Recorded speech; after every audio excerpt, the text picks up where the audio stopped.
हर एक के अगर हिसाब किया जाए तो आज के वैल्यूएशन के हिसाब से 20 लाख रुपए सरकार के पास जमा है हर एक के, और उसके एवरेज में वो 20 लाख वापस नहीं मिलते, वो 20 लाख खा गए। कि इस जीत में भी सरकार की जीत है, इस हार में भी सरकार की हार है। मेरे कहने का मतलब, हम गरीबों का दुनिया में बिगड़ेगा क्या मोदी जी, हम गरीबों का दुनिया में बिगड़ेगा क्या, आप बदनाम होके कहाँ जाएंगे। गवर्नमेंट, सभी उद्योग क्षेत्र के लोग, media, corporate sector, cooperative sector, PSUs, इसमें काम करने वाले जो लोग हैं, ये सब लोगों ने पैसे भरे हैं, और हर एक के अगर हिसाब किया जाए तो आज के वैल्यूएशन के हिसाब से 20 लाख रुपए सरकार के पास जमा है हर एक के, और उसके एवरेज में वो 20 लाख वापस नहीं मिलते, वो 20 लाख खा गए। वह ऊपर से 20 लाख का ब्याज भी नहीं मिलता। क्या मिलता है? तो किसी को 1000, किसी को 500, किसी को 700। आज 39 लाख लोगों को 1000 या उससे कम पेंशन है, क्योंकि पेंशन का रख रखाव अगर आप ठीक से नहीं कर पा रहे हैं तो इसका मतलब गवर्नमेंट फेल है। सबसे पहले तो मैं राष्ट्रीय चैनल को धन्यवाद दूंगा। इतने सारे यहाँ पर जंतर मंतर पे काफी सारे आंदोलन चल रहे, बावजूद उन्होंने हम पेंशनर्स की तरफ जो एक तवज्जो दिया। 7 साल से करीबन हम पेंशन के मसले पर लड़ रहे हैं। इसमें सरकार भी हाँ कहती है, लेकिन इसमें सबसे बड़ा एडामेंट जो रोल है वो ईपीएफओ का है। ईपीएफओ जो है, जिसने हम पेंशनर्स के साथ बहुत बड़ा छलावा किया है, और हमें न्याय देने के लिए कुछ न कुछ बातें, कानूनी बातें, उसमें इंटरवेंशन देकर हमें आज तक अपने मकसद से आगे ढकेलने का काम किया है। लेकिन 7 साल के इस अनुभव से मैं ये जरूर कहूंगा कि सरकार को किसी भी सिचुएशन से हमें न्याय देना बहुत जरूरी है, क्योंकि मोदी जी ने 2 बार आश्वासन दिया, लेकिन जब तक आश्वासन की पूर्ति नहीं होती तब तक हम ये कहेंगे कि झूठे के घर का जो खाना है वो कैसे नसीब होगा।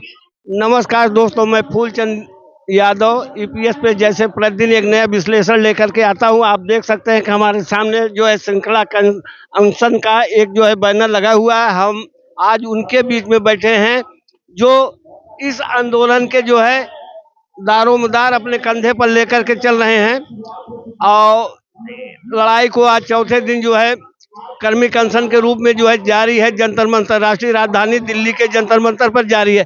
आपको कैमरे पर्सन से हम कहेंगे कि दिखा दीजिए आप इधर कितना बड़ा विशाल जनसमूह जो है इकट्ठा हुआ है।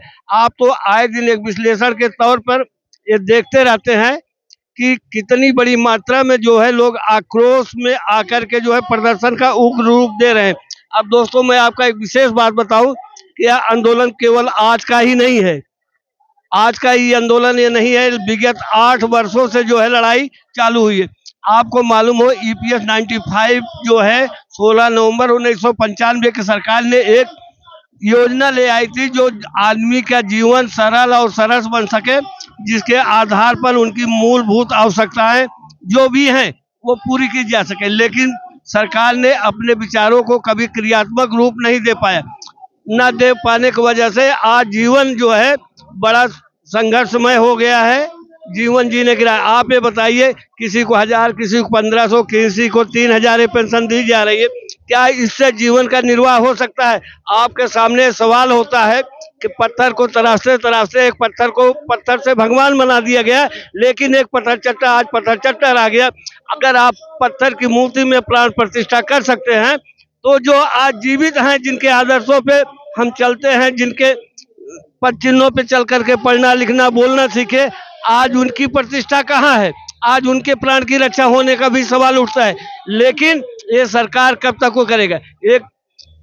एक बात में हमने देखा था कि आप जैसे हमारे कमांडर साहब ने कहा था कि इस जीत में भी सरकार की जीत है, इस हार में भी सरकार की हार है। मेरे कहने का मतलब, हम गरीबों का दुनिया में बिगड़ेगा क्या मोदी जी, हम गरीबों का दुनिया में बिगड़ेगा क्या, आप बदनाम होके कहाँ जाएंगे? तूने अगर ये बजट ना दिया सावरे, तूने ये बजट अगर ना दिया मोदी जी, तो आप बदनाम होके कहाँ जाएंगे?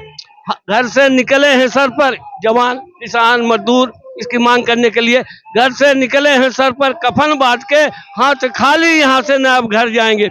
ये बहुत हो चुका आशा आश्वासन का खेल, विश्वास का खेल, चाहे ईपीएफओ कार्यालय से होता हो, चाहे वित्त मंत्रालय से होता हो, चाहे प्रधानमंत्री जी के मुलाकात होता हो, जब कहते होंगे कंधे पर हाथ रख करके कि आपका काम हो रहा है, घबराइए मत। आशा आश्वासन की एक सीमा होती है, धैर्य की एक सीमा होती है। प्रभु मैं आदमी हूँ, आडवाणी नहीं, वेटिंग करता रहूंगा।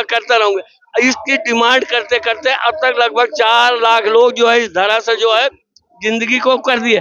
आप बताइए, बड़े बड़े काम करने के लिए आपके पास वित्त व्यवस्था होती है, बजट होता है, लेकिन हमारे बुजुर्गों को सम्मान करने के लिए, जिन्होंने अपने देश के निर्माण में, समाज के निर्माण में अपना अथक मेहनत परिश्रम का एक विशेष योगदान दिया है, लेकिन कहीं पर जो है कोई उसका असर नहीं होता है, कहीं पर उसका असर नहीं होता। सोचिए, अगर आज वही पैसे होते, एक एक आदमी के पैसे 20-20 लाख 10-10 लाख रुपए जमा है, लेकिन सरकार इकट्ठा दे नहीं रहे, तो कम से कम पेंशन के रूप में दे दे।